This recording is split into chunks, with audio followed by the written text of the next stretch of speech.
everybody, I'm Chris. Welcome to my channel, or welcome back if you're a returning subscriber. If you are, thank you so much for coming back to my corner of the internet. Today we're going to be creating another look using the Rising Star MUA Emerald City eyeshadow palette, and maybe we'll add on a little bit of the Over the Rainbow Baked highlighter palette as well. So if you'd like to see what look I end up creating, stay exactly where you are because we're getting into it right now. If you don't remember the first look I created reviewing this collection originally, I will have it linked up here and in the description down below so you can check out if you'd like. In that initial review, I tried to use as many shades as possible, as always, for my first reviews of palettes. But we're not gonna live in the past. I'm just gonna dive in and create some spring look using this palette. Honestly though, for springtime looks, this is the epitome of a spring palette. You've got all bright poppin' shades, plus a little purple to deepen things up, and purple goes with just about everything. Got my eyes primed off camera. This is the Gerard Cosmetics Clean Canvas Eye Base in the shade Fair, one of my favorites.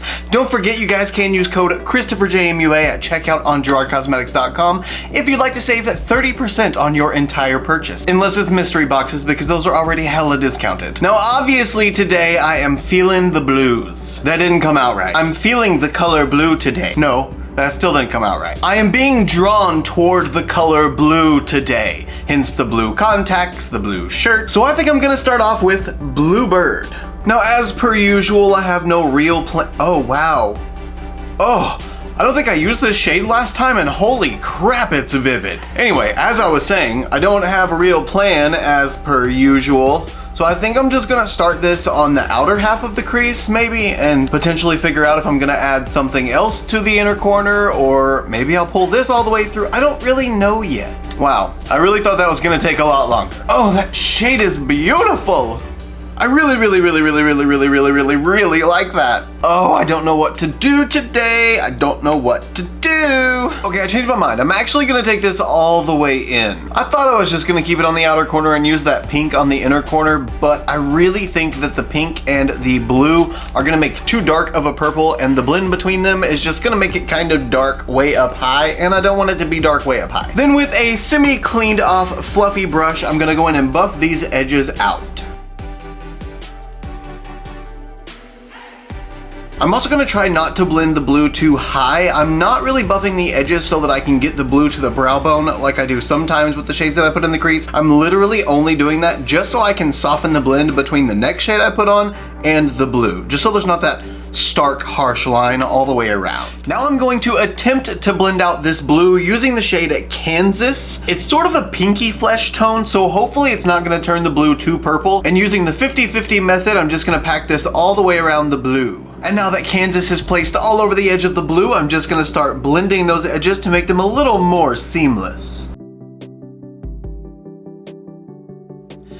And just a little tip, once you get your blending done, you see how I've lost some of the intensity around the border of the blue? I'm just gonna add a little bit back to re-emphasize that blue and make it a little more vivid. And there we go, we still have the softer blend between the blue and the peach, but the blue is still a little more vivid right around the edges. But now we're gonna deepen up the outer and inner corners to make sort of a spotlight halo effect, and I'm going to do that with the purple. So we're gonna use the shade Ding Dong and a much smaller brush. And at first I'm gonna tap off the excess from this brush just so it doesn't get built up too quickly. I feel like with this purple going on top of this blue, it's gonna potentially be very intense, so I just want to build it up slowly, and I know with this palette I can do that. So just gonna start on this outer corner, work that into that blue. Not really worried about pulling it down to the lid just yet. I might add a little bit more base to the lid before I do, just to make it a little bit more tacky, but for now I'm just gonna make sure I emphasize those outer and inner corners of the crease only. And see, just adding that tiny little bit gave us a little bit of definition in that outer corner. And now the inner corner. You know what, just to be on the safe side, I'm gonna switch to a much smaller brush. This is more like an inner corner highlight brush. It's the Morphe 321. I should be able to get much more detailed with this without having to worry about it getting way too blown out. Oh yeah.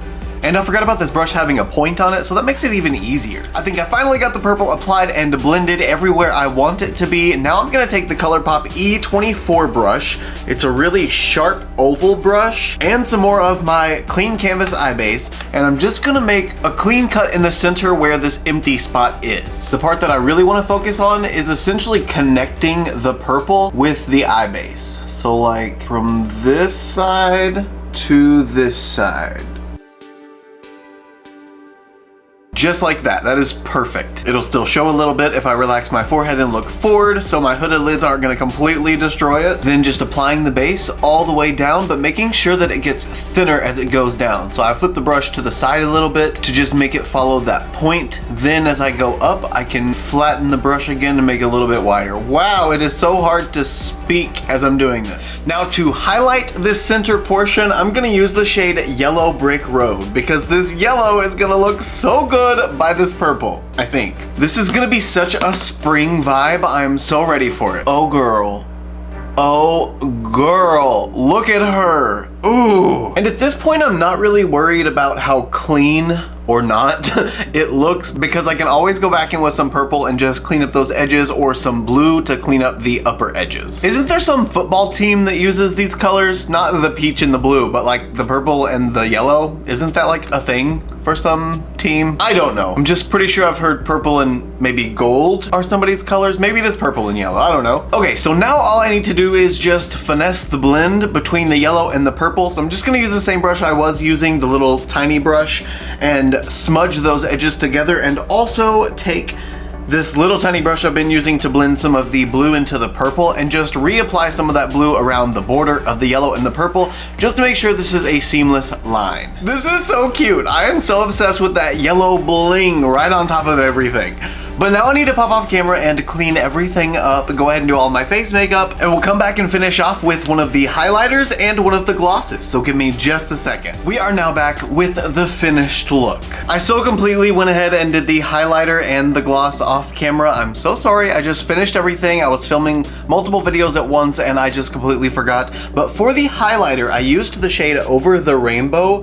That's what's on my cheekbones right now, and I also used a little bit of that on the brow bone as well, just to add a little bit of a glimmer, shimmer up there to make a little pop, add a little more dimension, if you will. And for the lower lash line, all I did was copy the purple and the yellow spotlight, but I ran the blue underneath that in a really thin line. I actually don't think I like that. I actually think I just would have liked it more if I left that out, but I didn't, and here we are, so it's done. Anyway, now that the look is complete, what do you guys think of this spring look using the Rising Star MUA Emerald City Eyeshadow Palette?